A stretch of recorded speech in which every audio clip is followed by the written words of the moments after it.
Hello again from my front porch.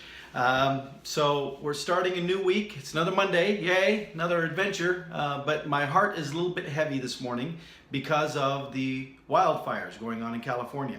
Now, we've talked about the California wildfires before, but we talked about a whole different strain of the wildfires previously. Remember, we had a wonderful conversation with my friend Destiny Tafoya Higgins, who did a wonderful open interview with me about the impacts of that, and the loss of her home and loss of much of their community.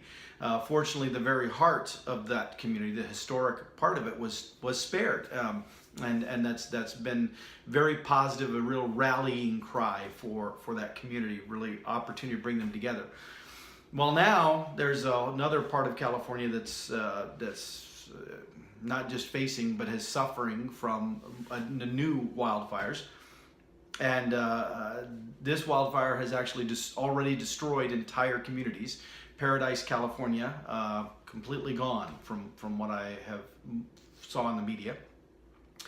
And this fire we are actually seeing a bit more coverage of, and I admit I'm a little bit irritated by that fact, because the reason we're seeing more coverage is because now Malibu is affected, and a lot of celebrities' homes are being impacted. And on one hand, that annoys me because it's like, why was the other fire not also important enough to be covered because of the lives and the damage lost? Why is it just because you're a celebrity you get attention, but when you're not a celebrity, then the disaster isn't as newsworthy? Well, reality is I have a degree in journalism, and I've worked as a journalist. I get why that's newsworthy, because there are certain criteria that make things newsworthy, and the fact that a high-profile, well-known individual is impacted by whatever the thing is yet another angle. There is the angle of, okay, it's a big fire. There's the angle of the level of damage and destruction that's being done, and there's all those different angles to cover a story from that make it newsworthy. But then when you also have someone of notoriety impacted, that's yet another element to work in. And you could lump all those together into one story, or you can spread them out over various focus stories, and I think that's what we're seeing. We're seeing coverage now of the fires, we're seeing coverage of the destruction, but we're seeing focus pieces on Martin Sheen and his wife sleeping in their car at a beach, of Kim Kardashian, of other celebrities that are being reported as to having to evacuate. But I don't really care about those individuals because I don't know. I do have two individuals that are friends of mine that are impacted directly by the fires going on right now, and my heart is heavy for them. It's times like this you feel very helpless when you are half a continent away from those who could use your help directly. You've met both of them. Haleli Azaleh, who is a good friend of mine through ATD, and not just is she a good friend, but she's also responsible for the success that I'm currently experiencing with my whole structure on the job training stuff. It was Haleli who originally suggested to me, hey, since ATD seems so interested in having you talk about this topic at their international conference, you should talk to them, see if they want you to write something, maybe something for the magazine, maybe even a book. And I was like, a book? And now I've written 2 articles for their magazine, a blog posting. There's a series of videos that are out on ATD's website of me discussing the structure of the job training. There's a video of me presenting at the most recent international conference, and of course there is the book. It's been a wild ride, and Haleli was the initial impetus for that. She was the initial encourager for me to pursue that, to see if there was a path there, and then turned out, yes, indeed there was. So thank you again for that, Haleli. But Haleli is under mandatory evacuation, her and her family, and so she posted some photos from I think from the balcony of their house, the back patio, back deck, that showed off in the distance the sun through the smoke-filled haze, the smoke-filled sky. and it's so eerie. I mean, I can't even imagine all of the emotions that go through you when you are in your home and you're looking off in the distance, and there is this unstoppable, seemingly unstoppable force moving your direction. I know we're not supposed to get wrapped up in the thoughts about things, but I tell you, in my house here, if something were to happen to my house, it's only things, and most things can be replaced, but frankly, there are a lot of things here that couldn't be replaced. I'm the keeper of the family museum, or the curator of the family museum, if you will. There are family heirloom things here, and some things that are not necessarily valuable to anybody else, but they're valuable because of the story they represent to our family. And so, there's things like that. There's things that are special to me. There's all those memories, all of those emotions tied up around not just the building, the house, but the things in it. And to think that, you can lose it all just like that. Here in Iowa, we have tornadoes, that can strike, and that can cause a similar effect and those things. So I'm not downplaying that we have similar things here, but it just terrifying is the first word that comes to mind, but I would imagine there'd be a whole range of emotions. And so Halali is facing that right now. They have had to face, they didn't originally evacuate because it wasn't mandatory evacuation, but then it turned into mandatory evacuation. And another friend of mine, Athena Massey, who is also in the book, that we've talked with her previously. She's an actress, but she also is area director for Arbonne, which is international cosmetics company. I'm way oversimplifying what they do, but she's had tremendous success in that role, which is good because her story is interesting as well, in that she has two special need daughters, and a while back she became a single mom of two special need daughters. And when that happened, when that reality hit her, that she was going to be having to face that alone, she withdrew from acting and focused on just being a mom to her daughters.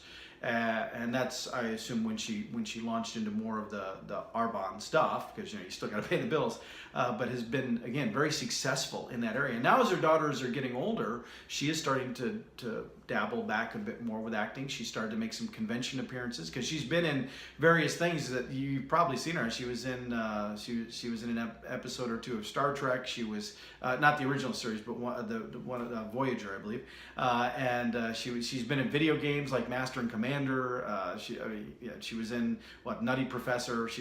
So she's been in TV shows, movies, video games, and so she's had a good career in that way. But I just was messaging with her this morning, and she and her daughters are staying in an Airbnb because they were under mandatory evacuation, and that's scary. Athena also just celebrated her birthday on Saturday. Well, her birthday was Saturday.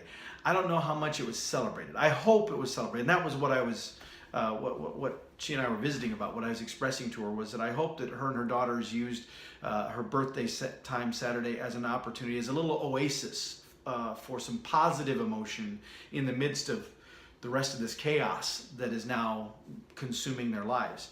I can't even imagine what it must be like to face the unknown.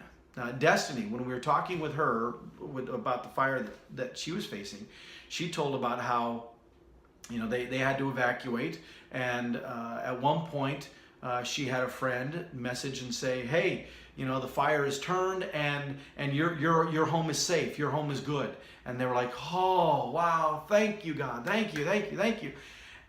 And then the fire turned back, and she got a message that they weren't sure they were going to be able to protect it, but they were going to do their best. And then that was the last thing she heard. And so there was this tremendous unknown. And then there was one firefighter individual that drove around that area with his cell phone on, live streaming as he was driving around, letting people see, what was going on. and people were typing in and messaging and saying, "Can you drive by this place? Can you drive by that place? Can you capture some of this?" And so he did that, and he drove by their place, and that's when they learned that there was nothing left. That it was foundation was smoldering elements and bits. There was nothing left of the house, and again, I can't even imagine. I can't imagine that tremendous unknown and not being able to do anything about it. That you were completely helpless. It's not like you can stand outside your house with a garden hose and try to fight the fire. I mean, you just can't. It's just horrible. Mother Nature can be a fierce force to be reckoned with. Sometimes it just is a reminder of just how insignificant we are. We think we are the top of the food chain. We think we are the pinnacle of development on this planet. And there are times where I think Mother Nature just reminds us that we are not as influential as we think we are. I also have to say, not to get too political, but this may be a little political. Some people may not like this, but I have to say I was very disappointed to see President Trump tweet about the Forestry Service mismanagement being a cause or being a reason why these fires are raging as they are. I don't know. Maybe it's true. Maybe he has a valid point. I don't know. What I do know is now is not the time. That might be a relevant conversation. It very well could be. I don't know enough about it to say one way or the other. I'm not weighing into that. But as President of the United States, your job right now is not to point fingers of blame. Your job is to show empathy. Is to be supportive. Is to verbalize to those hurting and suffering that they are not alone, that the nation stands with them. You, Mr. President, are supposed to be the voice of the nation. Now, those people need you to be that voice on behalf of all the rest of us, letting those people impacted know we've not forgotten them. We've not abandoned them. We're not going to let them suffer on their own. If finger pointing needs to happen, it can happen later. Right now, we need to focus on these people whose lives are, again, I can't imagine. I can kind of, and just what I imagine is heart-wrenching. To actually face it and live that reality. And that it's not just something that's a problem today, but it then becomes this moment in time that will change your life forever. Because if, like my friend Destiny, she lost her home, lost everything. Anything they didn't take was gone. It's not like, here in Iowa, when we have a tornado, yeah, stuff can get destroyed and flung out everywhere. But if you're lucky, you'll still be able to dig through the wreckage and find a bunch of stuff. Destiny's fire left nothing. And, if Haleli's home faces that, if Athena's home faces that, that's not something you just go back and snap your fingers and poof, there's a new house and look, all the stuff is back. It doesn't work that way. Your life is forever changed. Yeah, sorry. This episode's a bit heavy. This episode's a bit dark. But sometimes that's the way life is. Sometimes things happen, and it just really weighs on us. And this weighs on me. Now there are a number of outlets where you can donate. You can donate money. You can donate items and goods. You can even volunteer. You can donate your time if you can go out and help with the individuals who have been dislocated because of these fires. If you're capable to do any of those things, please do them. Search them out. I'm not gonna recommend one because I haven't done any research into what the causes are. I do know that the Convoy of Hope organization through the Assemblies of God Church is an incredible organization, very low overhead, and they send semis into areas where there have been these kind of disasters. And then they will provide water, they'll provide food, they'll provide opportunity to do laundry, they'll provide, all of these kind of things, because they're set up with these semis to mobilize and just be on location, be there as quick as possible. And I'm sure they would appreciate donations. So I will recommend that one, because I know that they are a good, reliable organization.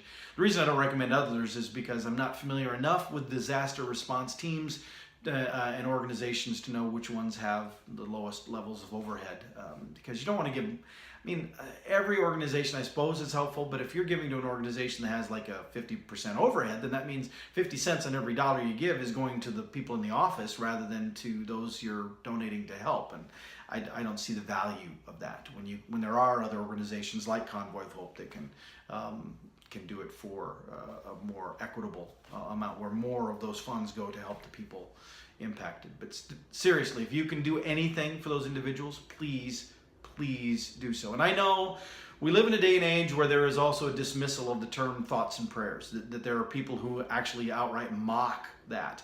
And I understand why they mock it, because it's like, okay, thoughts and prayers, but what does that accomplish? Well, I think it actually accomplishes a lot, because I believe in the value of positive thoughts and positive prayers.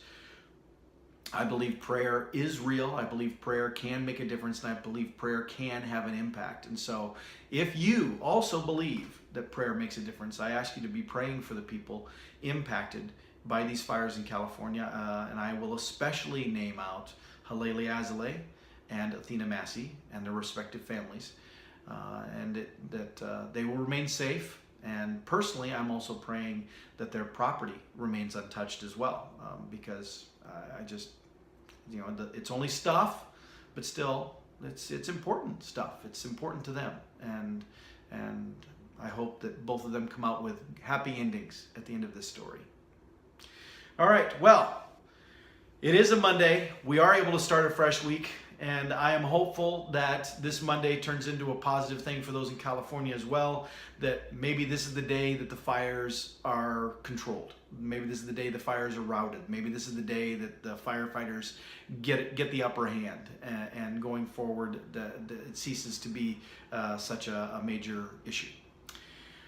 We'll see. Be watching the news coverage. All right, with that, I got to get going to work. Got an important meeting here this morning, and so I'll see y'all next time from my front porch.